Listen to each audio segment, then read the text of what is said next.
এই ছিল এমন একটা দিন যেটা আমি কোনো দিন ভুলবো না। অফিস যাওয়ার পথে দেখলাম জল জমেছে, তো ভাবলাম প্রায় এখন বৃষ্টি হয় সেই জন্যই জল জমেছে।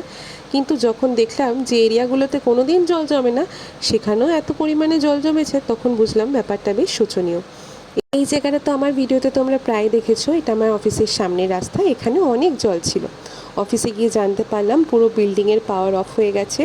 সকাল কাজ করা তো দূরের কথা, কোনো জায়গায় একটু আলো পর্যন্ত নেই।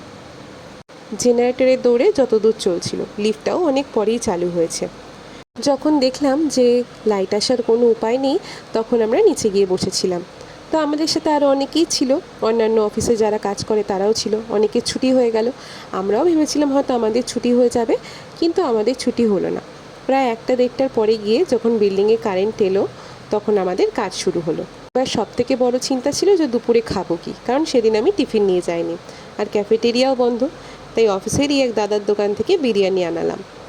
সন্ধেবেলা তাড়াতাড়ি ছুটি দিয়ে দিয়েছিল, কিন্তু সেদিন ফিরলাম এক অন্য রাস্তা দিয়ে।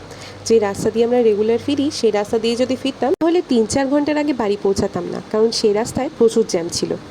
তুলনামূলকভাবে তাড়াতাড়ি পৌঁছালাম, আর অটো থেকে নেমেই খেলাম ঘুগনি, আর তারপরে বাড়ি এসে খেয়ে নিয়েছিলাম গরম গরম চা। ততক্ষণে আমার ভালোই ঠান্ডা লেগে গেছে আর মাথা যন্ত্রণা করতেও শুরু করে দিয়েছিল, যার ফলস্বরূপ আমি পরের দিন আর অফিস যেতে পারিনি। আর এই যে পূর্ণ বাচ্চা সারাদিন বাইরে বেরোতে পারিনি, তাই মায়ের কোলে বসে বসে আদর খাচ্ছিল।